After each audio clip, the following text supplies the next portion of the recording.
Maggie Carter was mopping the polished marble floors of the Grand Royal Hotel's lavish lobby when her phone vibrated in her pocket, an almost forbidden intrusion amid the strict silence of her workday. Normally, she would have ignored it. Rule number one under manager Marcus Turner's iron fist: no phones during working hours, especially not in public spaces. But this time was different. The caller ID flashed University Office, and Maggie's heart skipped. After 6 grueling attempts to secure a scholarship for her master's in linguistics, each met with cold silence or rejection, this unexpected call held a fragile thread of hope. She ducked behind a towering marble column, the grandeur of the hotel contrasting starkly with the nervous flutter in her chest. "Maggie Carter," she whispered into the receiver, her voice low, almost reverent. The voice on the other end spoke fluent Dutch, smooth and precise. It was Professor Van Dyke from the University of Amsterdam. Maggie responded effortlessly, her pronunciation flawless, a secret skill born from years of study and passion quietly tucked beneath her uniform. As they discussed the details of her application, the urgency and importance of the conversation swelled within her, until she sensed an unsettling silence around her.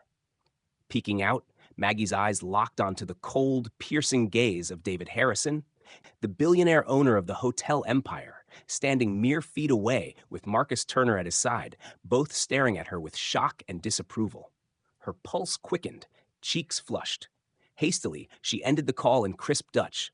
"I have to go now," and tucked the phone away. But it was too late. Marcus's commanding voice echoed through the lobby.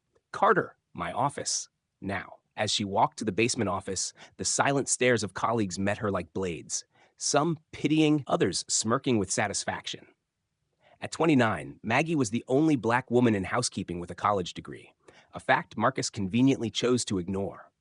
The lavish lobby seemed to close in on her, a gilded cage where her potential was invisible, and a simple phone call had just set a storm in motion.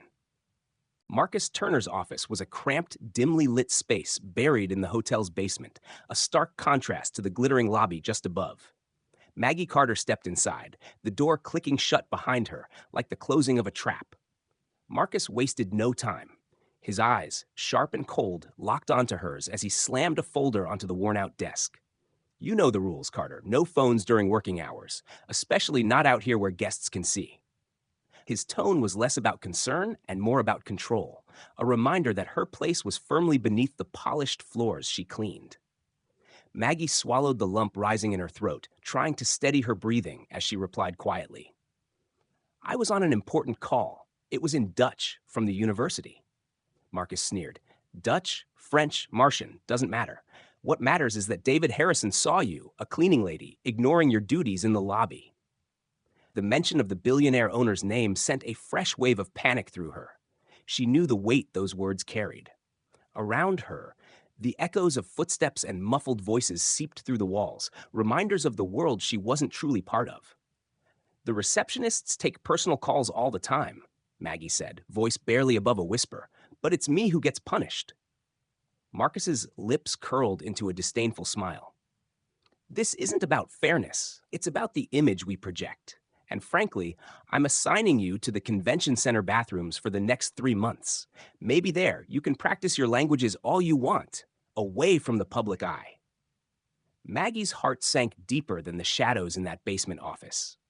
The convention center meant grueling double shifts after corporate events, with no chance for overtime pay. It was his classic punishment for anyone who dared cross the line. As she turned to leave, Marcus added with a sharp edge, "Consider yourself lucky you're not being fired." That night, in the solitude of her small, cramped apartment, Maggie sat staring at her framed linguistics degree hanging crookedly on the peeling wall. 6 years of cleaning rooms while chasing a dream that seemed to slip further away with each passing day. The injustice burned inside her like a relentless fire. Yet somewhere beneath the exhaustion, a spark of determination flickered, refusing to be snuffed out. That night, Maggie Carter returned to her modest apartment, a cramped space she shared with 2 nurses, its walls thin and tired, much like her spirit. She sat alone on the faded couch, the harsh fluorescent light casting long shadows over the framed linguistics degree hanging crookedly above the peeling wallpaper.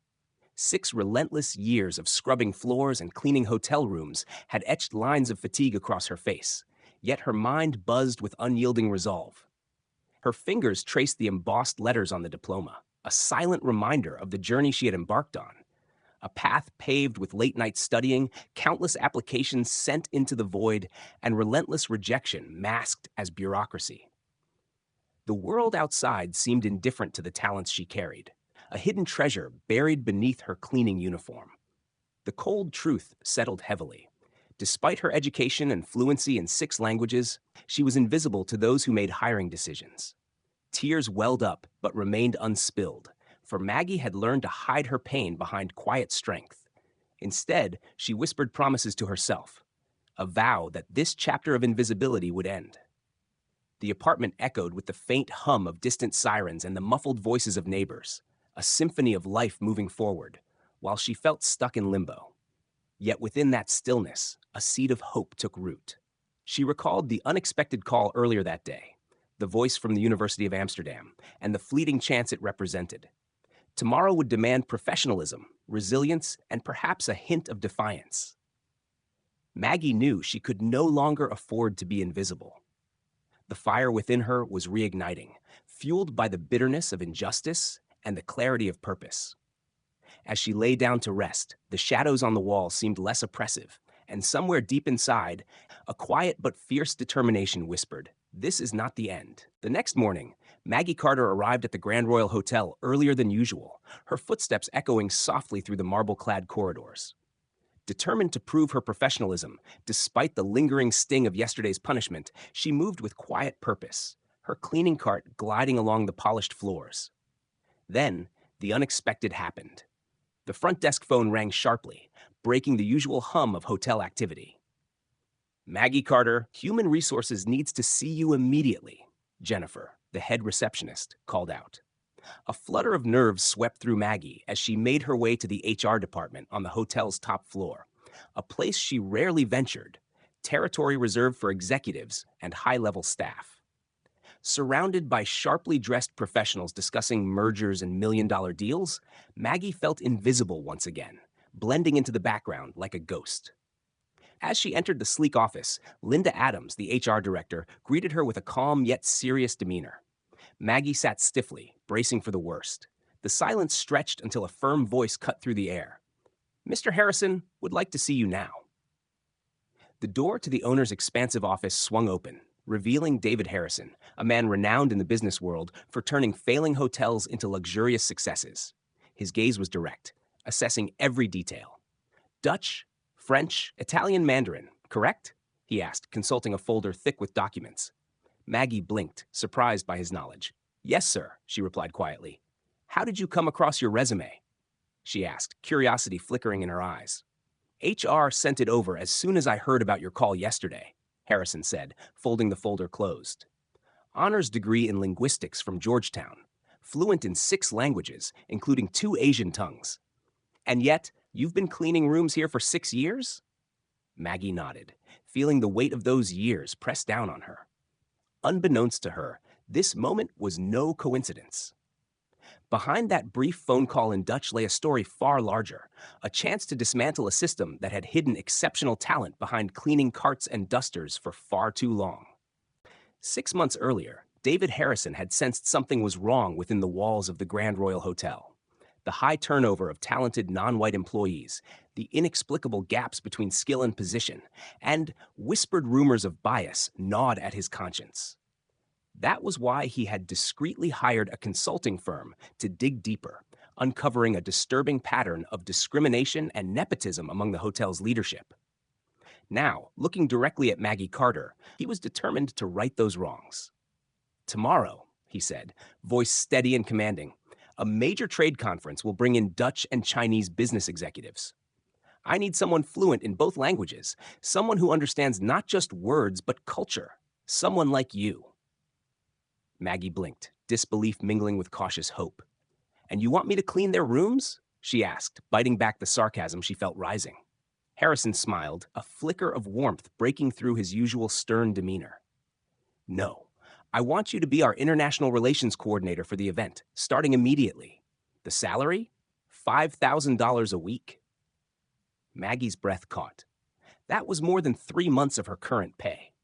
For a moment, the weight of years' worth of struggle lifted, replaced by an exhilarating surge of possibility. "Why me?" she asked, eyes searching his face. "Because I heard you speak Dutch like a native. Because you hold the qualifications I've been missing in this company. And because I suspect there's something very wrong here, something I intend to expose." An hour later, Maggie stepped into the elevator clutching a new badge, granting her access to executive floors and systems she had only dreamed of before. Passing Marcus Turner, the shock on his face was priceless. "What are you doing here without your uniform?" he stammered. "International Relations Coordinator at Mr. Samuel Harrison's direct request," Maggie replied, calm and composed. The tides were turning, and Maggie Carter was no longer invisible. As Maggie delved into the preparations for the upcoming trade conference, she quickly unearthed unsettling discrepancies in the Mandarin translations provided for critical documents. The errors were subtle, yet grave. Phrases that could easily spark diplomatic misunderstandings, offend esteemed guests, or even jeopardize multi-million-dollar deals. Her sharp eyes caught the nuances others had missed: the improper tone, the misused formal terms, the cultural faux pas that screamed of inexperience masquerading as expertise. Quietly, Maggie traced the source to the translation firm contracted by the hotel, one linked directly to Kevin Miller, the director of operations. Worse still, the lead translator was none other than Miller's niece, Ashley, who boasted certificates but lacked genuine proficiency or certification from credible institutions. Maggie's heart sank at the realization. For years, the hotel had been shelling out exorbitant sums for inadequate work, risking both reputation and revenue, all while sidelining qualified internal talent. Confronting this uncomfortable truth, Maggie compiled evidence, screenshots, comparison documents, and correspondence that meticulously highlighted the gaps and errors. When David Harrison caught sight of her corrections, a shadow crossed his usually unflappable face. "How did this happen?" he demanded softly. Maggie explained, her voice steady. "Someone was hired based on connections, not competence. The consequences could have been catastrophic." Harrison's gaze hardened with resolve. "This ends now." Undeterred by the brewing storm, Maggie worked tirelessly, revising materials and preparing a flawless presentation to shield the hotel's image. Yet beneath her calm exterior simmered a growing determination, not just to fix mistakes, but to dismantle the system that allowed such injustice to fester. Each corrected word was a strike against nepotism, each flawless phrase a testament to her skills long ignored. The conference might have been just another event for some, but for Maggie, it was the battleground where truth and talent would finally demand their rightful place. During the conference, Maggie glided seamlessly among the international guests, her presence understated yet commanding. She effortlessly switched between Dutch and Mandarin, her words weaving bridges across cultures, smoothing conversations, and resolving misunderstandings that might have otherwise stalled crucial negotiations. Her fluency was not merely linguistic, but cultural, a deep understanding of etiquette, unspoken norms, and subtle gestures that made business dealings flow with ease. It wasn't long before her work caught the attention of Thomas Whitman, the director of operations, a man who had long ignored Maggie's potential. Approaching her with a tight smile that didn't reach his eyes, he murmured, "Impressive work, Miss Carter." The compliment was hollow, dripping with reluctant respect and hidden resentment. Yet Maggie met his gaze without flinching. Then came a moment that surprised even her. A Dutch businessman recognized her from a scholarly article she had published on linguistic variation in international commerce, featured in the Journal of Applied Linguistics. He called his colleagues over, eagerly introducing Maggie as the brilliant mind behind the research. The conference buzzed with new energy, conversations enriched by Maggie's insights and linguistic prowess. But behind the scenes, Maggie was quietly building a case. Each interaction, every exchange added strands to the web she was weaving, one that would expose not just individual oversights, but a systemic pattern of discrimination and corruption. As she moved through the polished halls and grand ballrooms, Maggie was no longer just a coordinator. She was a catalyst for change, a force poised to shatter the walls that had confined her and countless others. Thomas Whitman's forced smile betrayed the growing discomfort beneath his composed exterior. Maggie knew the truth. This was more than a conference. It was the tipping point where hidden injustices would finally be illuminated and the invisible talents like hers would step into the light. Maggie's meticulous efforts soon bore fruit as she unveiled a trove of damning evidence against the hotel's leadership. Documents revealing inflated contracts funneled to unqualified firms tied to Kevin Miller's family, rejection letters systematically denying promotions to highly skilled minority employees, and email chains exposing deliberate cover-ups, all painted a damning portrait of deep-rooted corruption and discrimination. With the weight of undeniable proof in hand, Maggie presented her findings to David Harrison, whose face darkened with a mix of shock and resolve.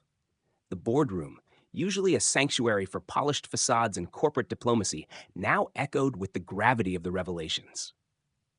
One by one, key players were confronted. Kevin Miller was dismissed for cause, his carefully curated image shattered. Marcus Turner faced suspension pending further investigation, his reign of control crumbling. And an extensive audit was ordered to root out systemic injustices hidden beneath layers of complacency. The atmosphere was electric, a blend of stunned silence and whispered acknowledgments of overdue justice. Maggie stood tall, no longer the invisible cleaning lady, but a beacon of integrity and courage. As the news spread throughout the hotel chain, staff from every level found renewed hope. For the first time, the barriers that had kept talent like Maggie's suppressed were cracking. The era of overlooked qualifications and quiet prejudices was ending.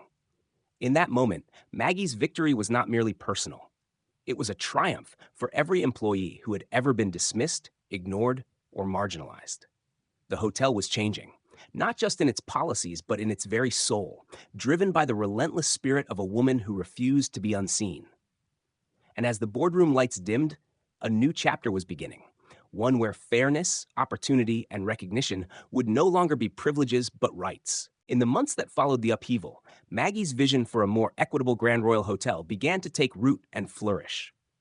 She spearheaded the groundbreaking Invisible Talents program, a bold initiative designed to uncover and elevate the hidden skills of employees long overlooked due to prejudice and outdated stereotypes.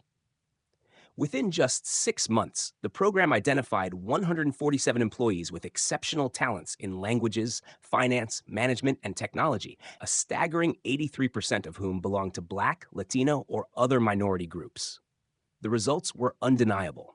Outsourcing costs for translation services plummeted by 78%, international customer satisfaction soared by 42%, and the hotel chain's diversity ratings climbed to unprecedented heights. Maggie's influence rippled through every corridor and conference room, transforming not just policies but mindsets. Executives who once turned a blind eye to discrimination now championed inclusivity, inspired by the tangible success Maggie's leadership had brought. Meanwhile, Marcus Turner was relegated to managing laundry operations at a less prestigious property, a daily reminder of his fall from grace, while Kevin Miller's name became synonymous with corruption and disgrace within the industry. Yet Maggie's true triumph lay not in retribution, but in renewal. The next phase of the program introduced an internal mentorship system where those newly promoted committed to uplifting others, creating a cycle of empowerment that promised to reshape the company culture for years to come.